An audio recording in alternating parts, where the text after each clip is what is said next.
Good afternoon, good evening, ladies and gentlemen. Welcome to another episode of the Diaspora Global Panel. With me today, I have Jude Unwa Okolo from Dublin, Ireland, and Anthony Eze from the United States. Today, we have a loaded package for you.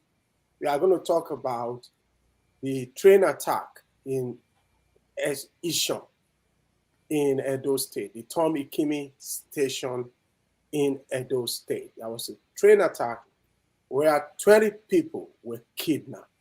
And we are also going to talk about, the security alert issued by the United Kingdom, US, Canada, Australia, and some other countries, against traveling to Nigeria. What is happening?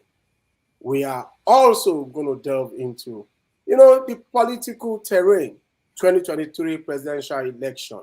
We have some discussions around Bola Ahmed Tinubu and Peter Obi. And also we'll bring you a couple of news, that are just coming up, that are just emanating from Nigeria. We will be right back.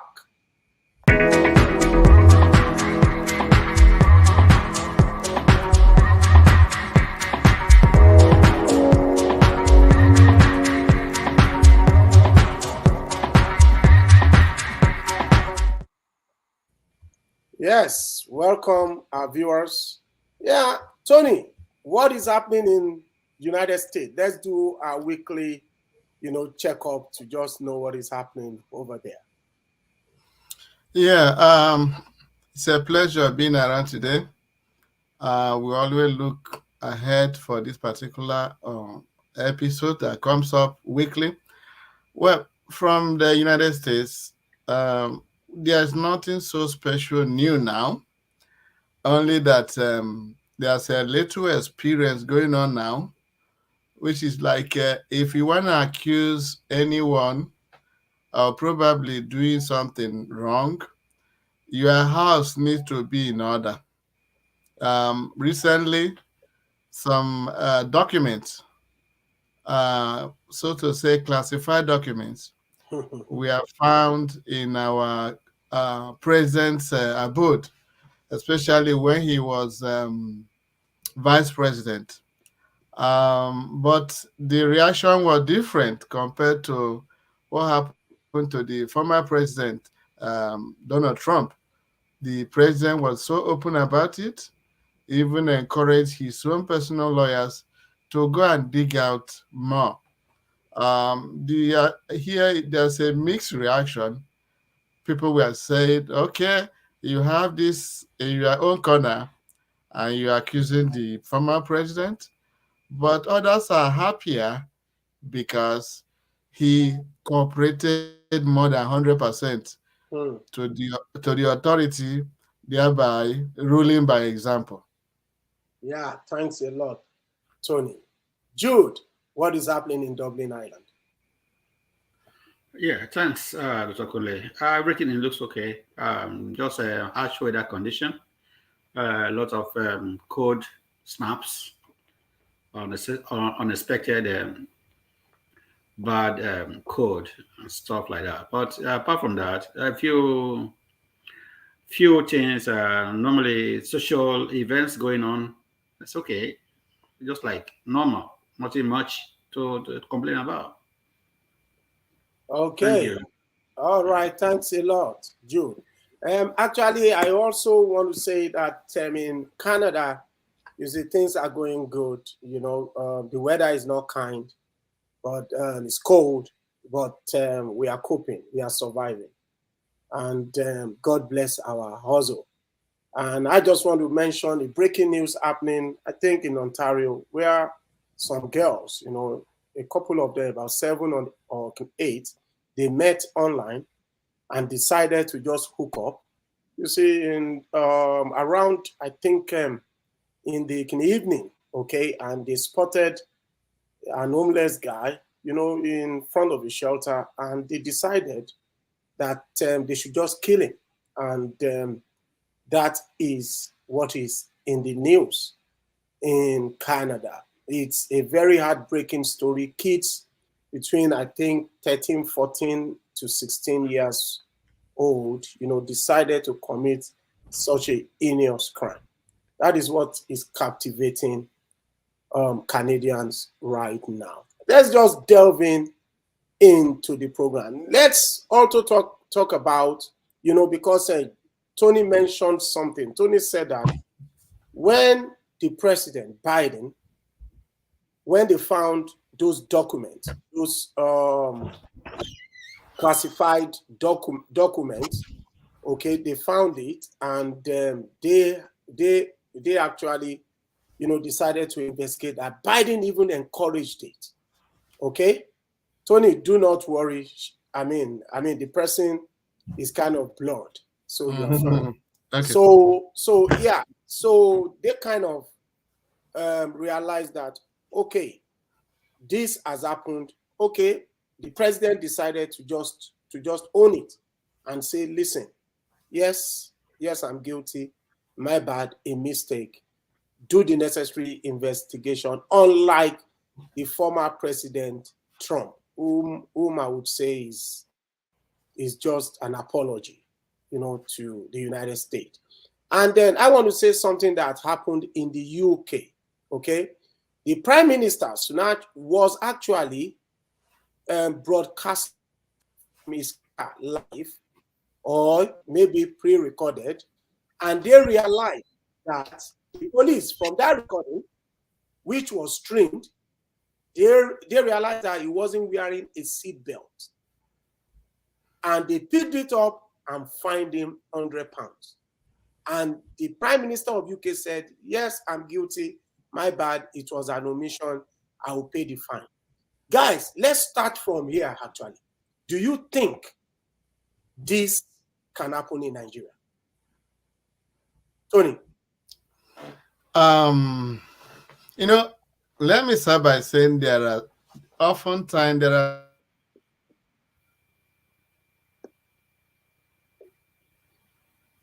Yeah, Tony is kind of frozen. Jude, if you want to take it on. Yeah, sure. You're right. You see, in this kind of society where there's openness, people, every office you occupy, you look as if you are just doing your job, nothing special about an office. So people quickly respond like ordinary citizens. You see, there's no hierarchy. No one is saying I'm bigger than you, I'm more superior than you. Everybody look at it as, yeah, normal. I'm a citizen of the country, and if I have anything that is I've done wrong, I'm going to be responsible for it. There's no special case, and they fine you, you pay your bill, you pay your fine, you walk away, you commit another one, they fine you, you break the law, you go for it. It doesn't mean you are the president, you're not being a prime minister, it doesn't mean you are a minister. So everyone is taken equally here where we are, and that's why the country moves forward. Things works well because an office is an office. So if you're a president, you cannot be a teacher, and as such, it's an office. So people respect the law. People respect how things are supposed to be, and that's how it's supposed to be. Nigeria, it will not happen in Nigeria because there are classes of people in Nigeria. When you are a president, you look like you're in a different class. The governors are in a different class, and as such, they won't let it happen. They actually work things around themselves, and they make the laws, they break the laws, and they decide what to do with the law. It's not like here. Everyone faces the music. The law must be abided to. Things must happen the way it's supposed to be, and that's how the community, the citizens are happy, and things move well in order over here. Nigeria should learn from what you are seeing here. Yeah, thanks a lot, Jude. I think Tony is offline. Apologies to our viewers. He's going to come back on, at some stage during the program. Yeah, let's just dive into, the first topic of today. As you can see scrolling, traditional rulers, indigenes, connived with kidnappers in Igueben, at the Tom Ikimi Train Station in Edo State. This is a pathetic story. The revelations are startling. That kidnappers, found their way into the Tom Ikimi Train Station in Edo State and kidnapped about 20 passengers and 2 members of staff of the Nigeria Railway Corporation. It happened on January 7, 2023. And the allegation was that, the youth in Isholand were paid 20,000 each and given cows to allow the kidnappers who posed as herders to allow them access into their forest. Also, some of the traditional rulers in the area were alleged to be aware of the operations of the kidnappers before they struck. Jude, what do you think about this? That the story that emerged, that even the youths were perpetrators in this heinous act, at the Tom Ikimi Train Station in Ishon, in Edo State, on January 7, 2023, that the youths were given 20,000 naira cash each and cows, and even their traditional ruler and some chiefs were also aware of what was happening, the activities, and that even, 20, people were kidnapped. Jude, what is your take on this? Are you not saddened by this shocking and startling revelation? Yes, very saddened. A lawless society, it shows. We are not improving. Nigeria, the country, Nigeria, can't see anything improving in that country. Even when we have cases of train attack that happened last year, many of them happened last year, and things have not improved. And it showed that the country actually is still lawless. I can't see anything the government, whatever they are doing, even the traditional rulers, as you said as well. In fact, everybody does whatever they want. I think the what we heard there, or the governor Obaseki actually was had to say a law whereby the grazers, the spacemen, should be abolished in some of the local government areas of Edo State. But some of these traditional rulers refuse to adopt the law. They refuse to follow the instruction of the governor, and as such, they were still grazing, herdsmen still grazing, and that's led to this issue of kidnapping. And as such, that's when it's now stated that because they have refused to apply the law by the governor, that grazing should be stopped, herdsmen should stop. And so if they should allow it, that means they have a hand in it. And that's an implication that, showing that they have a hand in what is going on. It's a way of, allowing them to come in and kidnap people. If they have followed the law, like the way the governor said, it wouldn't have happened. And so they are being summoned now by the governor of Edo State and to investigate the issue. Why these traditional rulers failed to take the order that he instituted in local governments of Edo State? Why did they refuse to follow this to apply the law? So it all, from what we are seeing, like you said, the youth as well. So it's like a conniving issue, things that are going on between the traditional rulers and their syndicate, the youth, which they use to front the issue.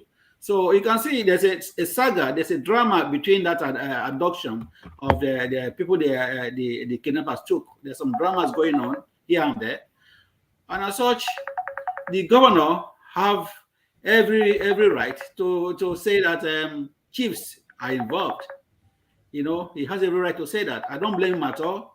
The country is lawless. The state has to show, make things happen. Naturally, we know that things are going on. There's a law in that state, and enough of this kidnapping going on in Nigeria. Coming to election, how we sure election is going to hold on if we continue getting kidnapping? Sorry, I don't know who's calling here. I have to just hand it over where I see who is calling. Okay, let's just, go in further into the discussion. I don't think we have time to take the calls now. So, Tony, you actually heard what you said. The allegation was that the revelation, shocking and startling, was that the youths were paid 20,000 naira, and cows and traditional rulers were paid too. They knew the activities of the kidnappers. And one of the person kidnapped said that he was to travel to Warri. And when these people came into the station, they started shooting sporadically. And, Abuja train incident actually crossed his mind, and he thought that was his end. Traumatic. Now, where am I going? I'm trying to say that, listen, what happened to these youths? Of course, very, very bad. Is that not a sign that our politicians have finished our people? Poverty is luring our people into committing this serious and heinous crime. Tony, just take it away, And if you also want to comment on the earlier thing, the earlier introduction about whether what the Prime Minister of UK did, and him accepting to pay the fine could happen in Nigeria. Tony. Yes, apologies. I tripped off earlier on, so I couldn't really round up my opinion. Now, what happened in Britain is cannot happen in developing countries, because the rulers in the developing country, especially like Nigeria, they are actually the owner of the country. So they don't believe in taking action for their mistakes or taking responsibilities for their mistakes. But here we are, you see the British Prime Minister doing the right thing. We hope that the developing country should take example from what is happening in foreign countries, like the one I mentioned in the US. If it's in Nigeria, no person will have the balls to even expose the shortfall of the current president. We need to learn. We don't just learn every other thing from developed country, and the basic human life, the basic ways of doing things, we will never learn from them. It's so disgusting. But we praise the British Prime Minister for a job well done. Now, going back to the issue of train kidnapping, you see, most of our listeners and viewers, I should say that when I get a feedback, they always say, you guys are good at exposing crime. But at the end of the day, the country you are trying to bring the awareness, they don't take you serious, because that's the order of the day. Now, where you stay and where you stay, the kind of high unemployment in Nigeria cannot be compared to where you stay. Good. And in most countries like America, when the youths are unemployed, they are paid, they receive some social benefits that will keep them out of crime. In our own home country, they don't provide for the middle class, they don't provide for the youths who are unemployed, and therefore these people become a political tools. Weapon for politicians to use anytime. Once you bring in the issue of giving them money, they can commit any kind of crime. And most of these people are not cared, because even if you decide to expose them and they have godfathers who are going to protect them, crime or no crime, they will be set free. So it's like we are believing that Nigerians should learn from the mistakes of the current government. Nigerians should arm themselves with their PVC. Select the crop of men who can change Nigeria, because the crop of men we have now cannot change anything. That's how they survive. And if you want them to discard this method of operation, they will never listen to you, because that's how they have been surviving. Thanks a lot, Tony. So, I must say that when I heard about this news, I was kind of, I felt some kind of apathy. Like this is the order of the day in Nigeria. As you said, most of our viewers, feel. But to be honest with you, we have to talk about it. We have to talk about it. The luxury we have right now is that we are where we are. And we can actually, just jump on the computer, open our mouth, and say whatever we want to say. Nobody is going to come in and attack you. That is the luxury we can have. And we are not, by any chance, blaming or limiting, the resolve of our fellow Nigerians. We know there are limitations, but we will have to talk. Just be aware, as Tony said. You have your PVC, just make sure you use it wisely. Because if we start blaming these youth in Asian land, we start blaming them, we are just scratching the surface, because the main issue is the poverty. Why did this youth resolve into working, hand in hand with the kidnappers? It's because poverty. They believe their future is gone. If you speak to an average youth in Nigeria, they will say, the politicians are crazy people. They are thieves.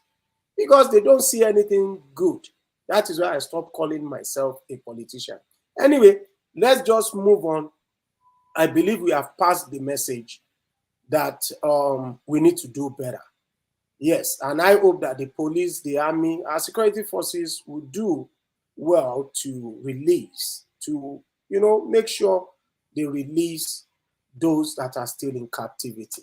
Yes, let's just dive into the security alert that was issued by a host of countries. They said that Nigeria is not safe. And in fact, one of the countries, actually, urged our citizens, to abandon any plan they have to visit Nigeria. Australia, the government of Australia asked its citizens to reconsider or outrightly abandon their plans to visit Nigeria. And they said Nigeria is not safe, and they are foreseeing a pre- and post-election violence. And we know that in October last year, a couple of countries also issued security alerts. So this is now becoming the order of the day. And I listened to one of the politicians in Nigeria, and I tend to agree with him. He said, and he said this, he said that, listen, when you go to the United States, hardly will you stay in the United States without hearing of a public shooting. People going into the mall, shooting in the schools and whatever. That did Nigeria, declare issue a security alert against traveling to the United States. That this security alert that these countries are issuing against Nigeria, has been blown out of proportion, and urged these foreign powers to desist from such. Tony, I don't know your take about this, and we know that it's UK, US, all over that have issued the alert. What is your take on this? Sorry, Jude, I should have gone to you, but it's okay. Let's Tony. I think it's okay, Jude, but I'm okay. Let's be clear. It's just like I said in my previous contribution, it's not really, it's about management of crime. In America, the politician, in a way, I can give him like 20% correct. The number of people they kill in the United States, oftentimes in a couple of months, it's more than what happens in West Africa in a year. But the major difference is how you punish the offenders. Because if you commit any crime in the United States, as far as it could take them years, they're going to still arrest you. They'll get you. They'll get you. And whatever punishment you deserve for your crime, you're going to get it. The major difference between Nigeria and probably other African countries compared to developed countries is that when crimes are committed, offenders are arrested, at the end of the day, they are released. Even the very few that the judiciary, especially the court, does the needful thing, imprison them. This political cabal gonna send the agents to go forcefully take them out of jail. For Nigerian case, Kuje prison still fresh in our mind. So most of the developing countries, not that the crime they commit over there is bigger compared to, say, like US, but the way they process in punishing the offenders, I don't think it's up to 30%. And this is the fear of people, that no matter the number of times you expose criminals in Nigeria, they are not punished. And because they are not punished, they are given a kind of incentives or bad example for others to commit similar crime. I can't remember the number of episodes we have exposed fraudsters in Nigeria at government level and up to down. We cannot give our audience a feedback how these offenders were punished. And to a reasonable extent, I can say that those telling their citizens not to travel to Nigeria, I think 75% of the case, they are right. Because if any Nigerian at home and both in diaspora is claiming that there is no insecurity problem in Nigeria, the person is not just being fair. There is available evidence that you cannot travel to some part of Nigeria currently. You cannot even tell people that you are coming. The only correction we can give foreigners is that Nigeria is a very big landscape, that it is not in all sections of Nigeria that you have this insecurity. They need to find out from their embassies which section of Nigeria they need to discourage their citizens from traveling to. And I can give you one practical example. Most Black Americans here who want to go to motherland, they always prefer Ghana. No matter how we try to explain to them that there are some sections in Nigeria where security is assured, they always give us numerous examples of kidnapping and killings. And we have no other way to disprove them. Thanks a lot, Tony. And I must say the last bit you said actually touched me. And you know that it's one of the things, it's one of the reasons why the Ghanaian economy is really getting stronger and stronger by the day. That's what is pushing the Ghanaian economy. Because a lot of people, coming from the United, you see, I watch all these YouTube programs, you see them, people, their first destination is Ghana.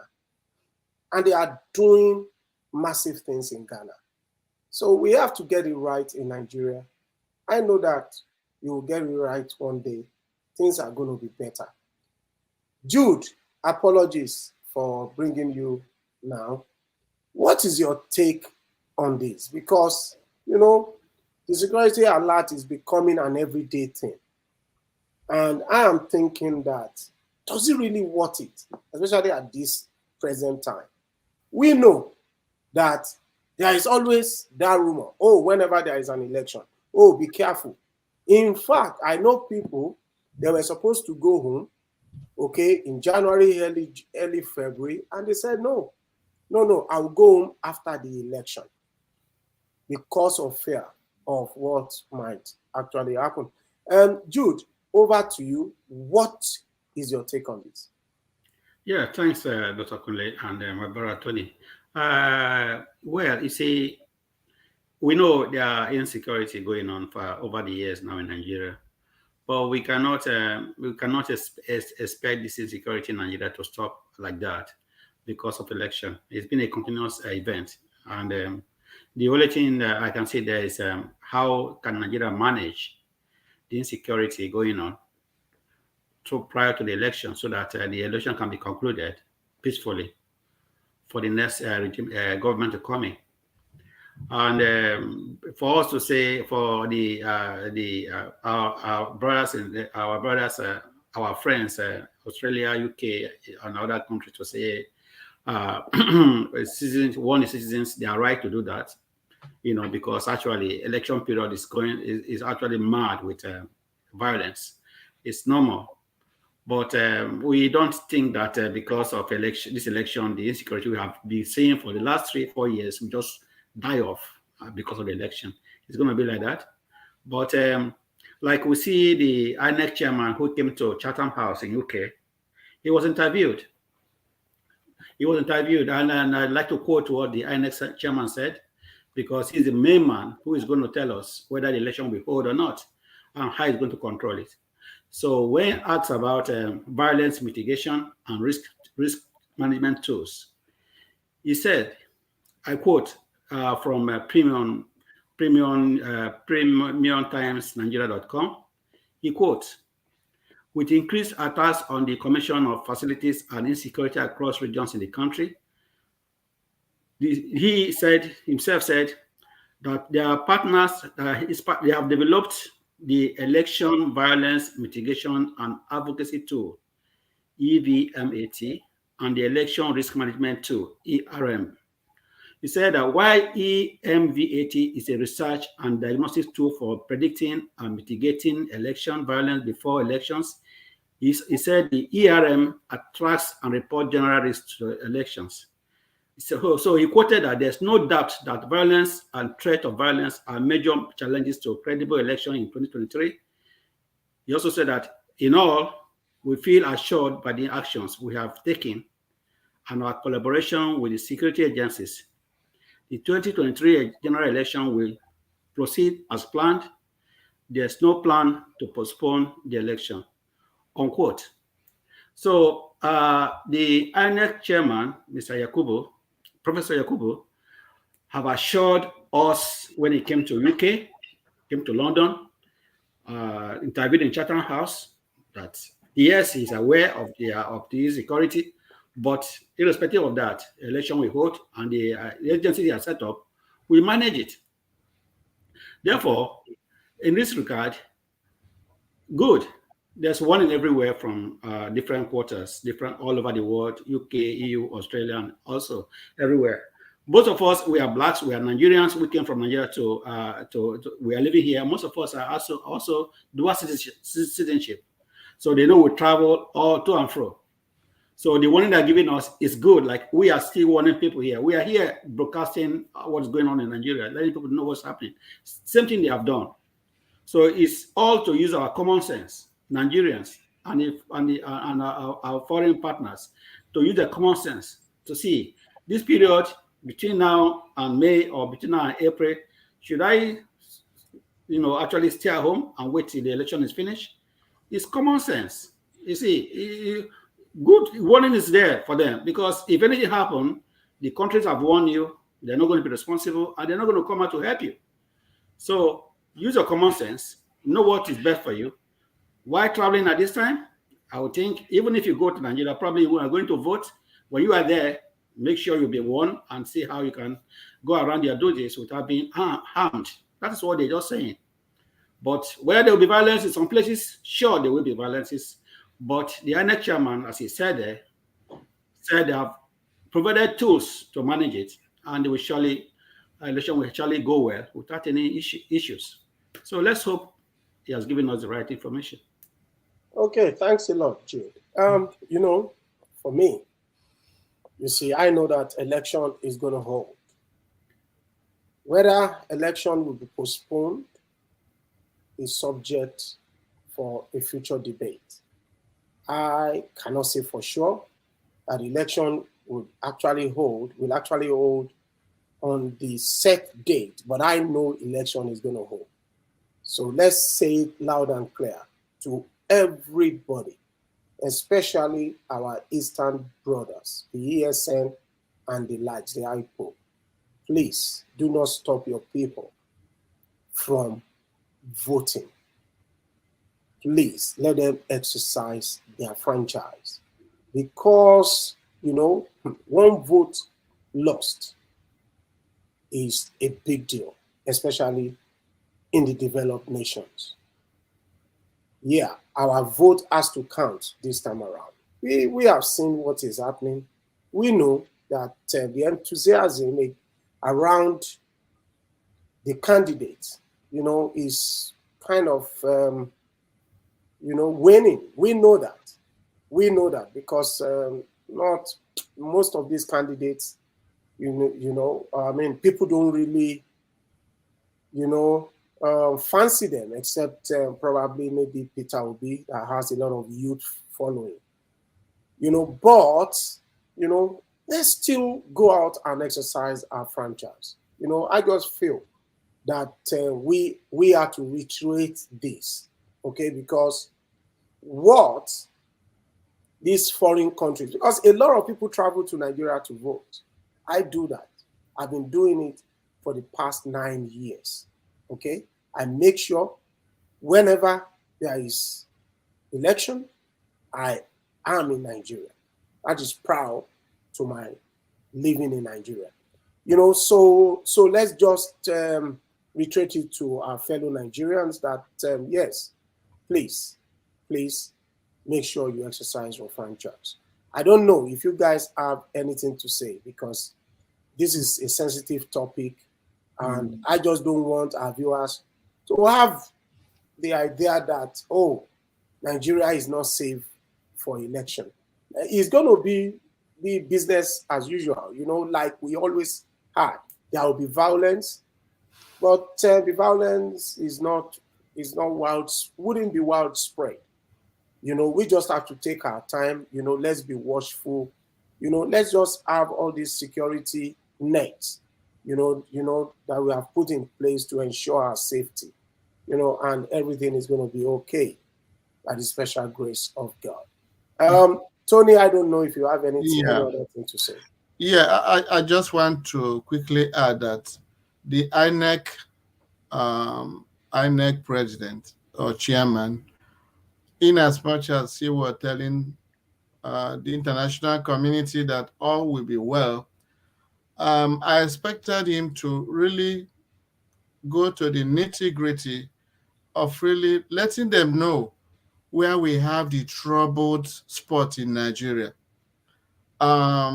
Everyone, both in Nigeria and abroad, they know the hotspot currently is the Southeast, because we have a lot of selfish sponsored groups that are playing to their godfathers to disrupt election.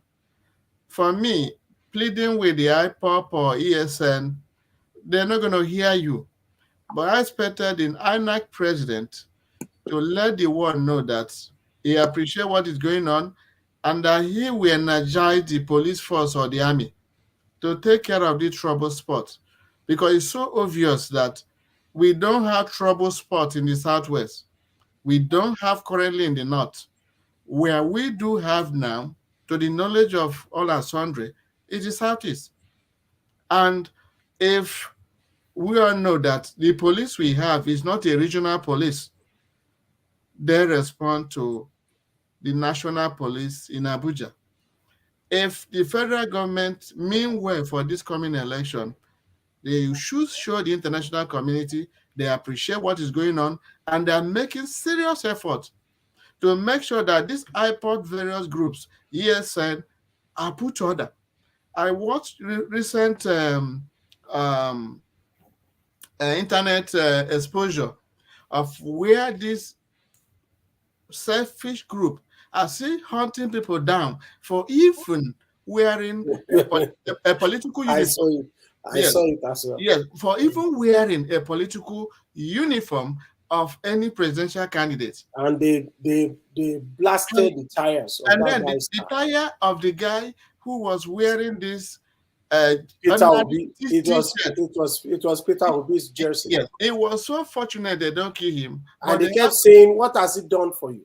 okay, What has it done for you?" yes, Very shocking and sad. exactly. They had to use gun to deflate his tires. He was just damn fortunate that they did not kill him. So if I know an official who are fully abreast of what is going on in this region, telling the whole world that election going to be peaceful, I think he's deceiving the international community. And probably since the other two northern presidential candidates are from his area, and he knows that the other political party, who is even having a southwest candidate, has a vice president from the northern. If they are not telling the world what they're going to do to the southeast to make sure that violence is curbed out during election, I believe it's a plan to retain power to the north. Because I don't care whether the southwest candidate wins, the running vice president is a Boko Haram sponsor. So you mean Shetima? Shetima, he has been proved beyond reasonable doubt. Anyway, so but what I'm saying, Dr. Kunle, is this. Yeah. I'm not accusing any person. Yeah, just say that. Just say what you normally say. So what we want to do is that it has been investigated. It has been proved beyond all reasonable doubt currently that the most trouble spot prior to Nigerian 23 election is the Southeast. Both external people from the Southeast are sponsoring the INEC. The IPOP of different brands are creating problems. They are killing people daily. It's no more kidnapping, but to make sure they disrupt election in the Southeast. Any proposal that does not bring this into the forefront is deceiving the international community. Okay, thanks a lot. And like we always say, because you said something that you mentioned, or I mentioned Shetima, because I knew you were talking about him. No, I assumed. Yeah, you assumed. Okay. But you were actually referring to him. But it's just that we normally say something on diaspora global allegation, yeah, until proven otherwise. Exactly, that's an allegation. Yes, there were allegations that he was a sympathizer. So, but that has not been proven in any court of law. So, just to make that one clear. And on that note, because you said something, we echoed last week. You said that there is a grand plan going on to ensure that power is retained in the north. And if you remember, last week when we spoke about, President Muhammadu Buhari campaigning in 10 states for Asiwaju Bola Ahmed Tinubu, we said something. We said, listen, we are not really sure about the sincerity about the Hausa people towards Asiwaju Bola Ahmed Tinubu, because we knew that the president of his campaign council over a couple of months ago resigned for no cogent reason. He kept giving us excuses. And now, another director in the presidential campaign team of Bola Ahmed Tinubu resigned. She was the director of civil society in the presidential campaign council of the ruling APC. And her name is Najatu Muhammad, and a 67-year-old politician. And what she said, her resignation is coming 1 month before the presidential election. And what she said was that so funny. She decried the state of the nation and said that recent developments in the political and democratic space prompted it impossible for her to continue participating in party politics. Did you hear what she said? In party politics. That means she's still in politics, but she doesn't want to align with with her party, she will vote for the best people, for the best candidates, if I must say. And who do you think this woman is going to vote for? A 67-year-old woman, Najatu Mohammed. Who do you think she is going to vote for? Let me just leave it open. Jude, over to you. Well, you see, it's it's an unfolding event, but we are not actually surprised. This is politics. She has the right. She has the right to resign. It's her own choice. That's her own issue. But you see, when we come to this kind of when the politicians get to this point, they should have be well equipped and well, know what, be at the forefront of their colleagues, because anything can happen. You see, it's a point. They come to a point. This is the last fight. This is the last fight, and everyone is trying to protect his own.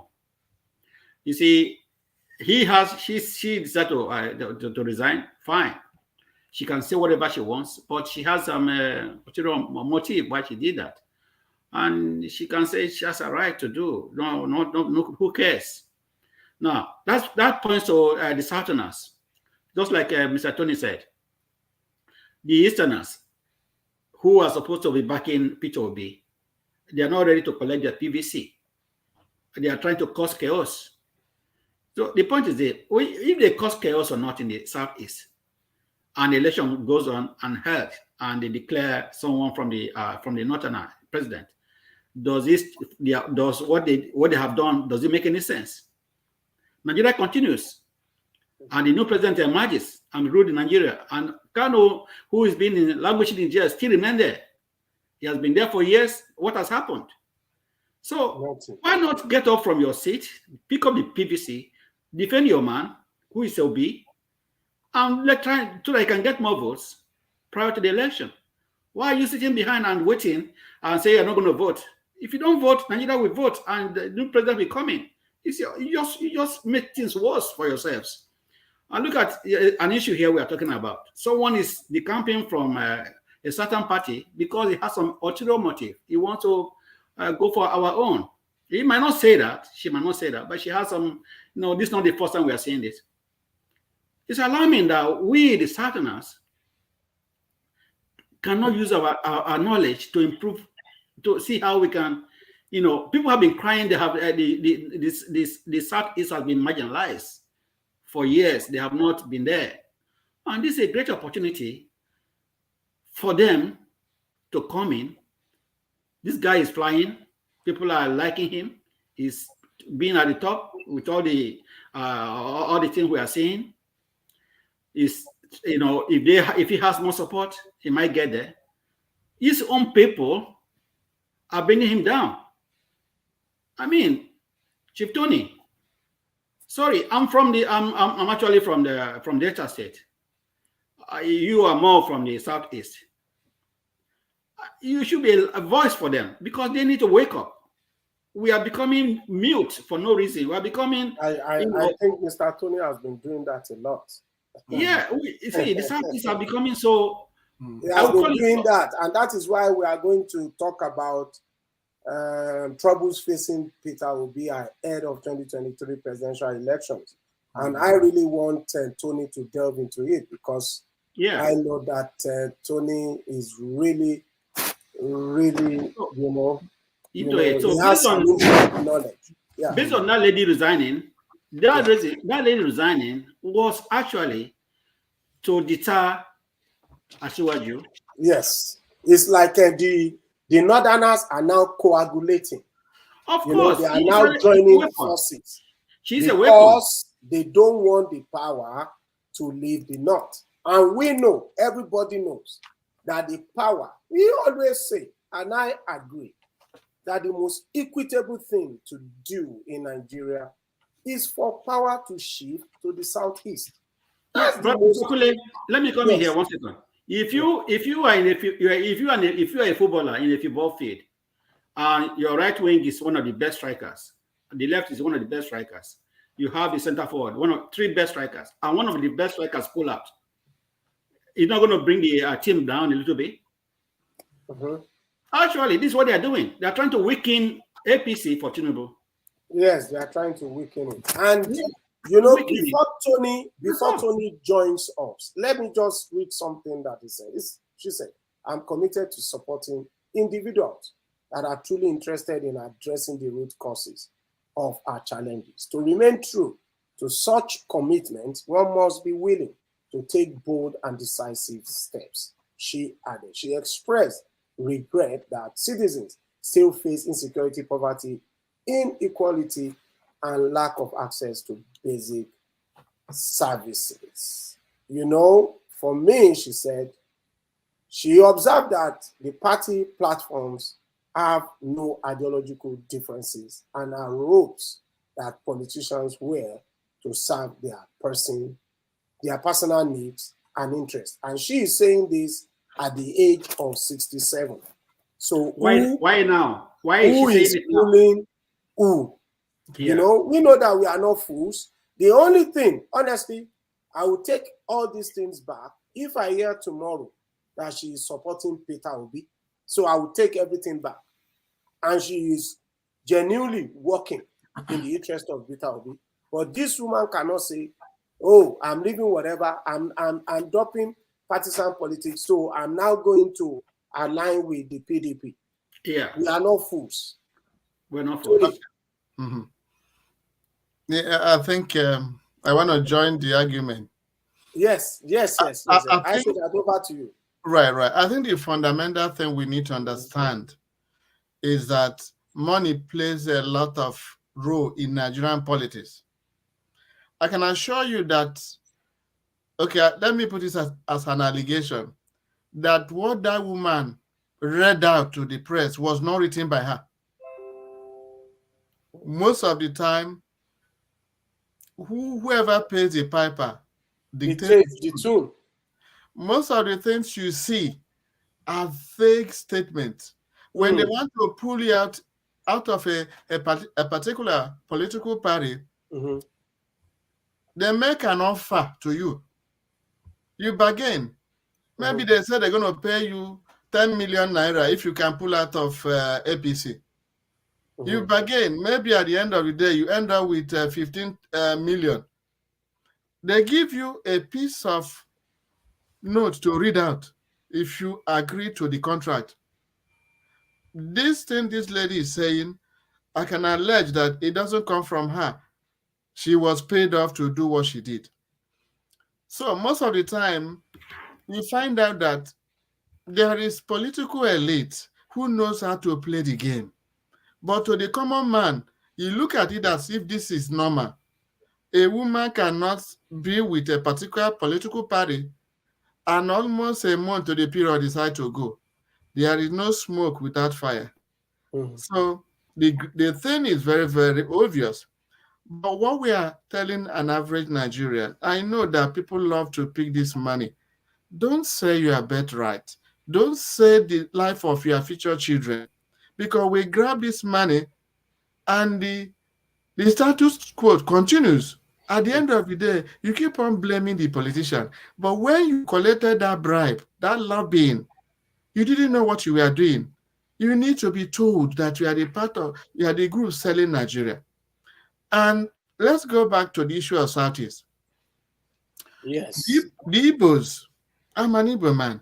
That means you are addressing. I'm addressing this issue. Yeah, troubles ahead. The problem we have generally, from Delta State down to Enugu, to Abakaliki, to all these places, that we don't usually agree. It's only sometimes politics in a way that unite us. And this is the time every person needs to be told the gospel truth. No matter how you are paid to disrupt election in the Southeast, you are part of our problem. And your conscience will be pricking you, because at the end of the day, people who probably know how you collected that money to disrupt election, they're going to expose you one day. One day, yeah. Because we are hitting ourselves. We are messing up our future. And the worst of it all is that before you even refer to the whole of the Southeast, look at the state, Anambra, where Peter Obi comes from.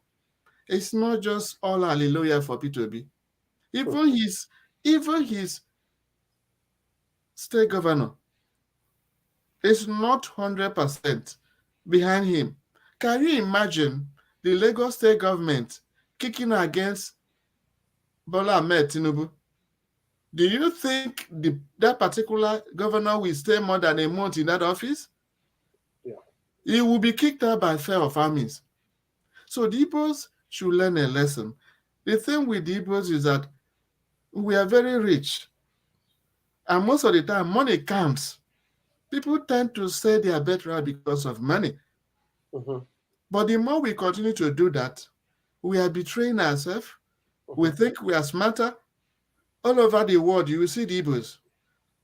We make the money. But if you cannot put your zone in order because of one reason or the other, those who pretend to be fighting for Nnamdi Kanu, you are destabilizing. The only way Nnamdi Kanu can be released is when we are united. Recently, it was alleged that the governor of Anambra State was saying they should release Nnamdi Kanu. Okay? And we said it in our last episode that he's not the right person to ask for Nnamdi Kanu's release. Ohaneze Ndi Igbo is there to talk on our behalf. But if somebody wants to project certain proposal for his political growth, I don't think we are helping each other. Obi, throughout the other geopolitical zones, tends to be having more supporters than his homeland. And he doesn't speak well of us. People are not even picking their PVC, which is a sad sign that things are not going to work out well in the Southeast. That's why I believe that if the federal government, especially INEC president or the IG, if they want peace, Easterners cannot bring peace. It should be a zone that both the army and the police will be highly equipped to kick out these vandals who do not mean well for the Southeast. They only mean for their pockets, because those who created other states before or created country, they were not created by the force of the gun. They were created by agreement and alignment. And at the end of the day, results were achieved. But if you think by force you're going to create Biafra, it has never happened anywhere. All we need to do is that even if you don't want to vote for Peter Obi, let there be peace, so that those who want to vote will select their candidates. It's not compulsory that every Southeasterners should vote for Peter Obi, but let peace be reign. Let the people, and don't be lobbied. Don't say you are birthright, so that those who are genuinely trying to vote and put Nigeria should do so in peace and in tranquility. Yeah, thanks a lot, Tony. Yeah, let me just comment a little, because I know that what you are, I don't think you have any issues with Soludo not supporting Peter Obi for legitimate reasons, if the reason is legitimate. But what Tony is saying is the trend. The trend. When you see, it's like, it's possible for the governor of Lagos State not to support Bola Ahmed Tinubu, but it will be a bit strange if we now see that all the cabinet members, all the whatever, the leaders are not supporting him. They are not supporting their own. That's exactly what we are saying. That what is happening? Why this trend? Why is Peter Obi facing this trouble ahead of 2023? In my opinion, because we all agree, even Asiwaju Bola Ahmed Tinubu agrees, that the most equitable thing to do is, okay, don't let me say Asiwaju Bola Ahmed Tinubu agrees. Let me say that even people in his presidential committee, council, and campaign team agrees that the most equitable thing to have in Nigeria is for an Easterner to be our president.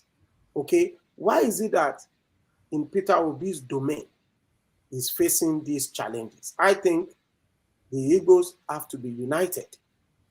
okay, and have a common front. That is exactly what we are trying to say. Jude, I know that you may have one or two things to say about this. Yeah, So, yeah. yeah. What I actually want to say is that I'm afraid Peter Obi might be betrayed by the people of the North, by the Northerners. If he thinks that probably he has gone to the North and he's trying to woo a lot of parties there to come, but at the end of the day, I don't actually see him making any impact. I don't think Peter Obi will be that naive. I don't think so. Yeah, well, I don't see him more impact because unless he has some grassroots support in the North, he should. That's one of the many troubles I see he might face. He might see himself actually at the end of the day betrayed by the Northerners, and he should work hard and just make sure that he doesn't put every hope that because he has a vice presidential somebody there who is his trust that he's going to lead him through to secure some states in the North. It could be a very big disappointment for him, and I think he should put that behind him, and before the election comes, so that he will not feel betrayed at the end of the day. That's what I'm going to say. Yeah. All right. Thanks a lot. Yeah, we are nearing the end of today's program. We just want to announce that the federal government of Nigeria has increased the pump price of petrol to 185 naira. This will cause unprecedented hardship to the citizens of Nigeria. I know that this will have a spillover effect on the prices of goods and services. My friends, please, what is your thought? What are your thoughts on this? And how do you think this is going to impact Nigerians? Do you think before the election, this is what the federal government of Nigeria should be proposing? A ruling party that is aiming to return to power. Should they be doing this? Are they not destroying their chances by creating hardship 1 month before the election? What does this say about the sincerity of the president, Muhammadu Buhari? Over to you, Tony. In a normal, how do I put it? In a normal country, I don't think we are normal. The problem is this. Oh my God. These politicians don't depend on your votes or the outcome of your votes. So they are like, whether you like it or not, no, we can bring the pump price to 1,000 naira. There is do you know when I talk to people back home? Yes. And I'm arguing the way we argue on this platform. They listen to me and I said, it's like you don't know the realities of Nigeria. That before the election, I put it as an allegation because I don't buy the opinion, that before the election, that the powers that be already know who will be in various posts. They already know who's going to be their president, governor in various states, because our votes do not count. We are hopeful that with the PVC, the result might change. And that's why government in power don't care. Because if it is where votes count, no normal current government will want to bring hardship before the election. It's like you are canceling your opportunities out. Because if you are making if you are bringing hardship, and you know, in a most time I'm going to vote for you. Of course, you know I'm not going to vote for you. But because they know already through the infamous rigging, they know what's going to happen. Your vote doesn't count. Therefore, why would you care about you? That's exactly what this is state. Adding to this is that the question is that even if when you say the rate is 1 naira, the big question is availability. Yes. Is it going to be available? Is it going to be available? Because most of the petroleum products in Nigeria, they have been selling in the black market. People have been buying 280, 300 per liter somewhere. Because people are they're not worried. Because before you increase, people have been selling more than the price. And at the regular gas stations, you don't get most of this 140 per liter because the owners of the sites prefer to sell in the black market and make more money than even dropping it on this in the station. So I don't think this is a big frustrating news because people have been buying at a greater price, and even the government rate are not available. You can only find some of these things available in urban areas, big cities like Lagos, Port Harcourt, and some other big cities. When you go to suburb, they don't even find it. And some dealers will even tell you that although the government price is 145, I can only sell you at this. You understand? So availability is the key. Whatever they want to sell, let it be available. There is no doubt we know it's going to affect services and products, especially the rural people. If the commercial vehicles used to charge them probably 500 to bring out their goods to the centers, it could be doubled. So it's not something the masses are happy about. But when you know that they don't care about you, you make do with what you have. Thanks a lot, Tony. Jude, over to you. Well, it's more hardship for Nigerians, to be honest.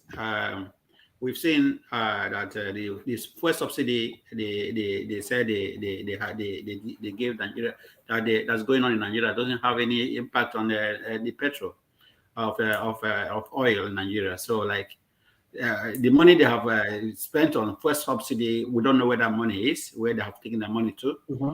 And if there's fuel subsidy, why it's increasing of all this all the time? So we are Nigerians in a big trouble. That's why some of this, most of these candidates are vying for elections and telling that we have to remove the subsidy because actually there's nothing like subsidy in as the way we are looking at it. It's just that they have siphoned some money into their own side, based on my opinion, and call it a subsidy. This is the time the subsidy is supposed to play its effect after COVID. COVID, this have to be supposed to be easy for the country, for the citizens. You have to make it easy for them to forge ahead a new dispensation. But rather, Nigeria makes things tougher for them. So you see, it's very difficult to actually know the kind of government we have, and that's why sometimes you see people. When it comes to some elections time, people don't want to vote. People don't want to participate because they say it's just a waste of time. What are they voting for? It's going to be a continuous effect. So you see, Nigerians are frustrated. Even we here, we are frustrated because our families live there. We send money back home. We when they feel the pain, we feel the heat. So it's not what we can just look at and just throw our face off because what's good to them come back to us. Don't know what the government is doing. The government they've just surrendered, and so they just want to play till the next 1 or 2 months and get out from the office. So whatever they want to throw in, they just throw it in so for survival. So that whenever the next government come in, it should seem to continue from the mess they've done. Well, it's up to Nigerians to know what to do. We have the election coming. Let there be peace. Let there be election. Let everybody take part in the election and look at the candidates they have presented and see who to vote for. If there will be a savior among them, well, probably God will do it.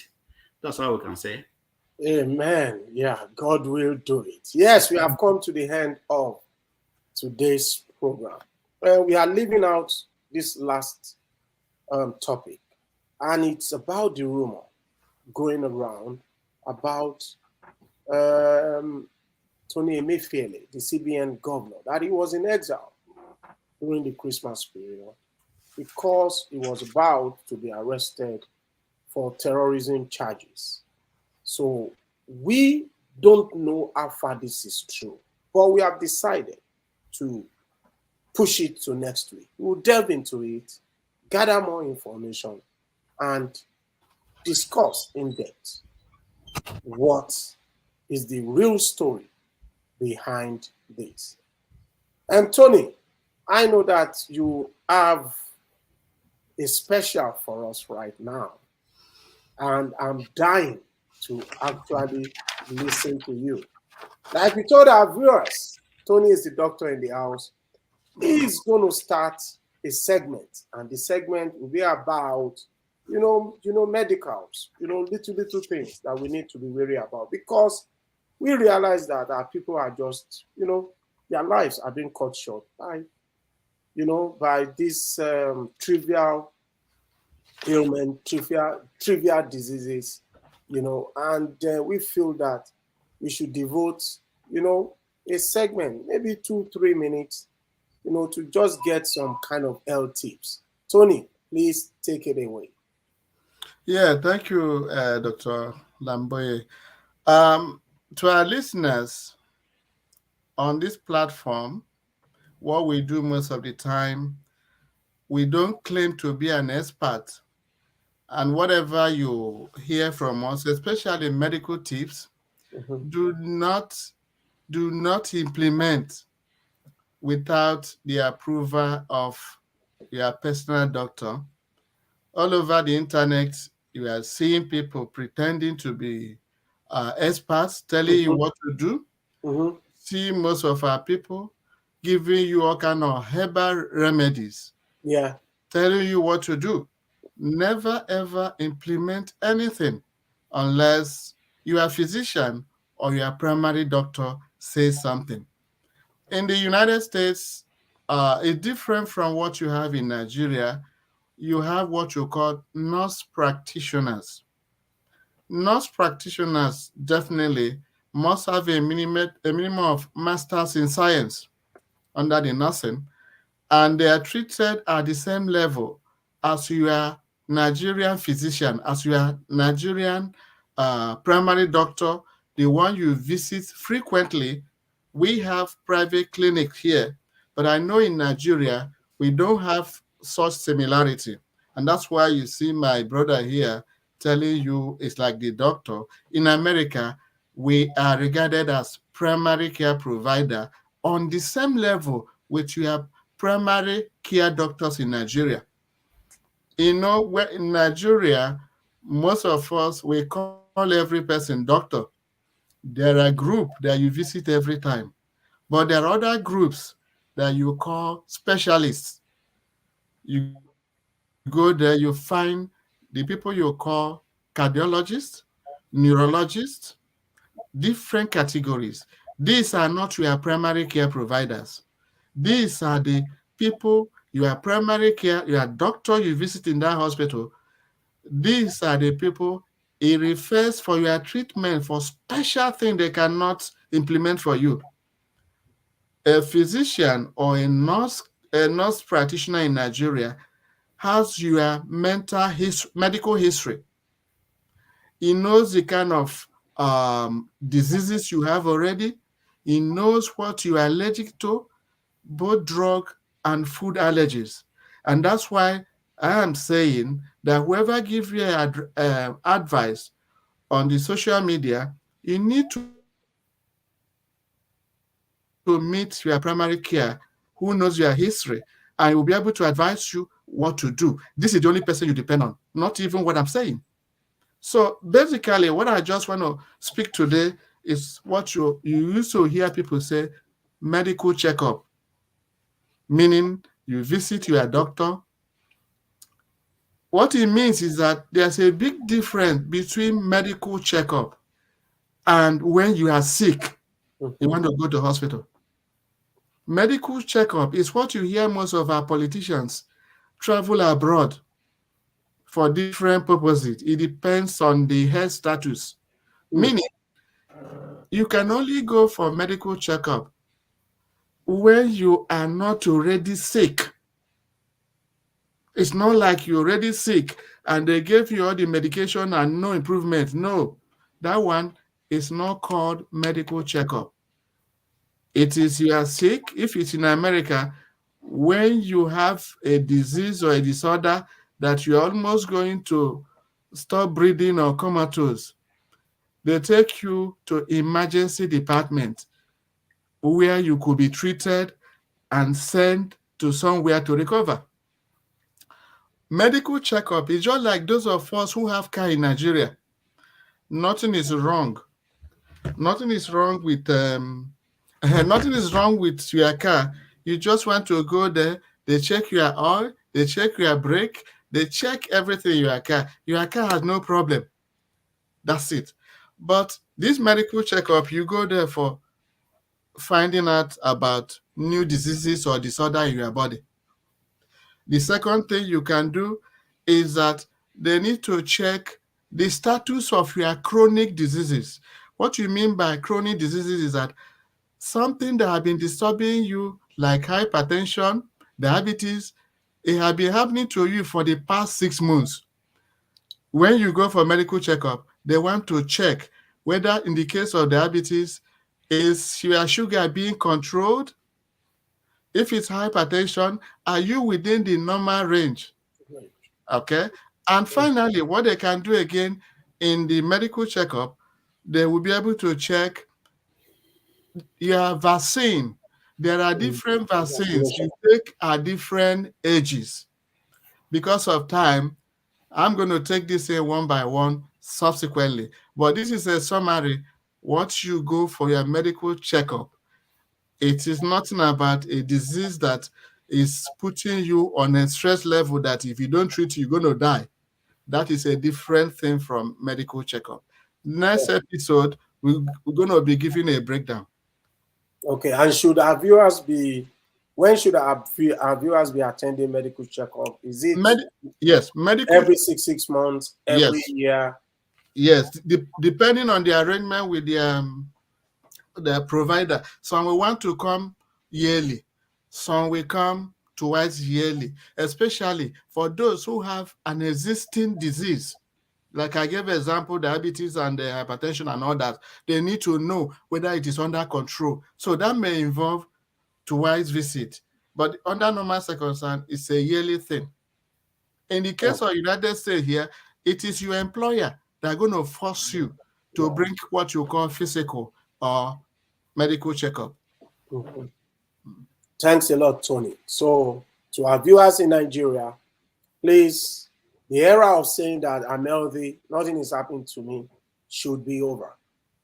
You know, we see our people, our friends, families, they are healthy, they look healthy, they are good, but they slump and die. So please, a word of advice, please ensure you go for your medical checkups. Thank you, Anthony Eze, who is a nurse practitioner in the United States of America. We have come to the end of today's program. Thank you, ladies and gentlemen, for joining us and for staying tuned to another episode of the Diaspora Global Panel. I want to say a big thank you to Judunwa Okolo from Dublin and Anthony Eze from the United States. Please, our viewers, kindly subscribe to our channel and give us a like. And we will see you again next week. Thank you, ladies and gentlemen. Have a good